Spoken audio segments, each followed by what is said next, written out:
வணக்கம் viewers. Okay, இந்த மீன் வந்து நான் மீன் வாங்கியிருக்கேன். இது வந்து எங்க ஊர்ல இது வந்து இக்கன் மம்போங்னு சொல்லுவாங்க. ஓகே, இதை நான் வந்து அவிச்ச மீனா செய்ய போறேன். அவிச்ச மீன் சொன்னா இது வந்து அவிச்சிருவாங்க, உப்பு போட்டு ஊற வச்சாச்சு. இது வந்து இதை வந்து நேத்து சுத்தம் பண்ணிட்டு மீனை வந்து சுத்தம் பண்ணிட்டு கல் உப்பு இருக்கு இல்லைங்களா, கல் உப்பு வந்து கொஞ்சம் ஒரு 3-4 டீஸ்பூன், நாட் டீஸ்பூன்,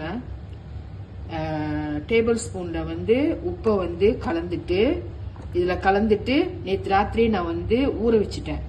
ஸோ இது வந்து உப்பா இருக்கும், இதை நான் வந்து இப்ப ஸ்டீம் பண்ண போறேன். இது வந்து ஸ்டீம் மீன் சொல்லுவாங்க. இந்த ஸ்டீம் மீனை வந்து நம்ம செஞ்சுட்டு ஃப்ரீசர்ல வச்சுக்கலாம்.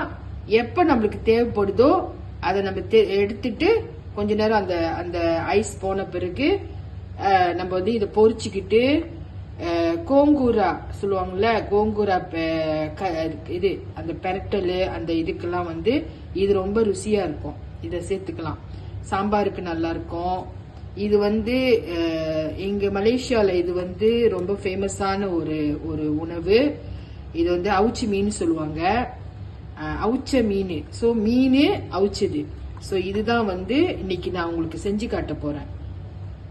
இப்போ இதை வந்து நான் ஊற வச்சிட்டீங்களா, ஒரு நாள் ஊறிச்சு. இது வந்து நான் ஃப்ரீசர்ல வச்சுட்டேன். நாட் ஃப்ரீசர்னா மேல இல்ல, கீழே. ஸோ உப்பு போட்டு ஊற வச்சாச்சு. இது ஒரு நாள் ஊறிச்சுது. இப்போ நான் என்ன செய்ய போறேன், இதை அப்படியே தட்டுல வச்சு இதை நான் வந்து ஸ்டீம் பண்ண போறேன். இப்போ நம்ம வந்து இந்த மீன் வந்து ஒண்ணு மேல ஒண்ணு நம்ம வைக்க போறதுனால, சோ இந்த மீனை வந்து நம்ம கொஞ்சம் எண்ணெயில வந்து நம்ம எண்ணெய் இது இங்க கீழே வந்து கொஞ்சம் எண்ணெயை வந்து இது பண்ணிருக்கேன். ஓகே, அப்ப மீன் வந்து ஒட்டாது. சோ அதே நேரத்துல நீங்க வந்து இந்த இந்த எண்ணெயை வந்து இது மேல கொஞ்சம் அப்படியே ஊத்திட்டு, ஓகே ஓகே, அந்த எண்ணெய் கொஞ்சம் அப்படியே மேல மேல அந்த எண்ணெய் இருந்தா போதும். சோ நம்ம அந்த வந்து அந்த எண்ணெயை வந்து நம்ம ஒட்டாம இருக்கிறதுக்காக தான் நம்ம இது போடுறோம். ஓகே, இந்த மீன் ஒண்ணு வந்து உடையாது. சோ அதுக்காக நம்ம வந்து எண்ணெயை தடவுறோம். லேசா எண்ணெய் இருந்தா போதும். ஓகே, அந்த எண்ணெய் இருந்தா மீன் வந்து உடையாது. இப்ப நல்லா இருக்கு இந்த மீன். ஸோ அந்த எண்ணெய் தடவிட்ட பிறகு நம்மளுக்கு அது வந்து உடையாது. நம்ம வந்து இதை இப்போ நம்ம ஸ்டீம்ல, ஓகே, ஸ்டீம்ல வச்சுட்டு மூடி போடணும்.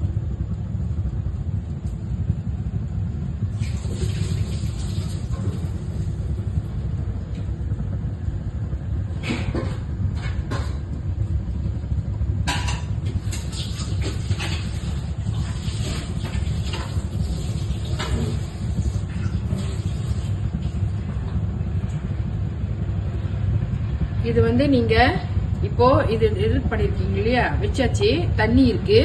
சோ நம்ம இதை வந்து மூடி போட்டுட்டு ஒரு 20 நிமிஷம் போதும். அது கொஞ்ச நேரத்துல வெந்துடும். சோ எடுத்துட்டு நம்ம வந்து ஆறுன பிறகு நம்ம ஃப்ரீசர்ல ஃப்ரீஸ் பண்ணி வச்சுக்கிட்டு நம்மளுக்கு எந்த மீன் வேணுமோ அதை எடுத்து நம்ம பொரிச்சு சாப்பிடுவோம். இப்போ நம்ம வந்து நம்மளுடைய ஸ்டீம் பண்ண மீன் வந்து ரெடி ஆயிடுச்சு. ஓகே, இந்த இதை வந்து நம்ம இப்ப அடுப்பை ஸ்டாப் பண்ணிடலாம். ஸ்டாப் பண்ணிட்டு இதை ஆற விட்டு நான் உங்களுக்கு வந்து எப்படி பொரிக்கிறதுன்னு நான் காட்டுறேன் உங்களுக்கு. இது அப்படியே நம்ம எந்த மசாலாவும் போட வேண்டாம். ஆனா சில பேருக்கு வந்து அது வந்து உங்களுக்கு வேணும்னா நீங்க வேணா லேசா மஞ்சத்தூள் வந்து அப்படியே நீங்க இது அவிக்கிறதுக்கு முன்னாடியே நீங்க சேர்க்கலாம். ஆனா நான் வந்து சேர்க்க மாட்டேன். ஏன்னா இதுதான் இதோட இப்படிதான் நம்ம வந்து இந்த அவிச்ச மீன் நம்ம செய்வோம். சரிங்களா, இதை நம்ம வந்து பொரிச்சிட்டு சம்பால் செய்யலாம், பொரிச்சு அப்படியே நம்ம சாப்பிடலாம். கீரை கறிக்கு, புளிச்சி கீரை கறிக்கு, ஸோ இந்த மாதிரிலாம் வந்து நம்ம அதை சாப்பிடலாம். இது ரொம்ப நல்லா இருக்கும். சாம்பாருக்கு கூட நல்லா இருக்கும். எண்ணெய் வந்து நல்லா சுடேறிச்சு. ஸோ இந்த மீனை நம்ம பொரிக்க போறோம்.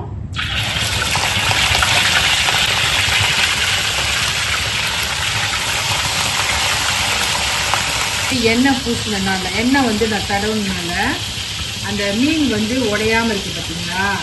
மேலே நம்ம மீன் வச்சா கூட அந்த மீன் வந்து ஒட்டாம வந்துருக்கு. ஸோ அதுக்காக தான் நம்ம அந்த எண்ணெயை வந்து நம்ம பூசுகிறோம் அந்த மீன் மேலே, சரிங்களா. நீங்கள் செய்யும்போது லேசாக எண்ணெயை பூசி வச்சுருங்க. ஸோ இந்த மாதிரி வந்து உடையாமல் வரும், அழகாக இருக்கும்.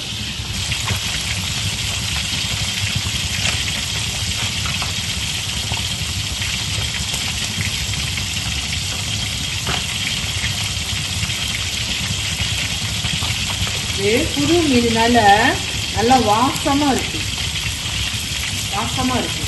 இது வந்து புதுசாக நம்ம சாப்பிடும்போது ரொம்ப புதுசாக பொரிச்சு நம்ம சாப்பிடும்போது ரொம்ப ருசியாக இருக்கும். ஃப்ரீசர் வச்சாலும் நல்லா இருக்கும், ஆனால் இது வந்து இன்னும் நல்லா இருக்கும்.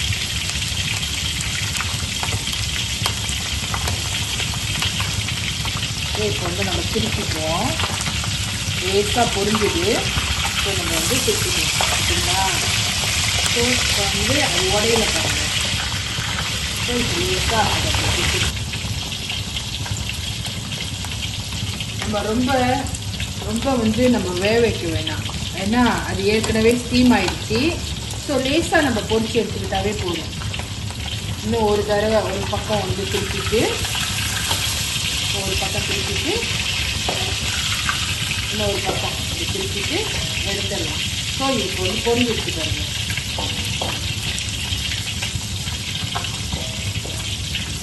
இந்த மீனை வந்து நம்ம பொரிச்சிட்டு சம்பால் செய்யலாம், நல்லாயிருக்கும். கொஞ்சம் சாந்து மிளகாய், காய்ந்த மிளகாய் நல்லா அரைச்சிட்டு வெங்காயம் பூண்டு இஞ்சி எல்லாம் போட்டு நம்ம சம்பால் செஞ்சாலும் ருசியாக இருக்கும். அந்த ரெசிபியை இன்னொரு நாளைக்கு நான் உங்களுக்கு போடுறேன்.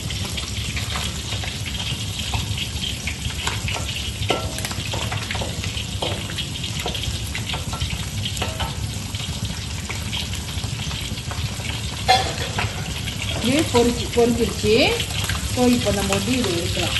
ஒரு மீனாக எடுப்போம்.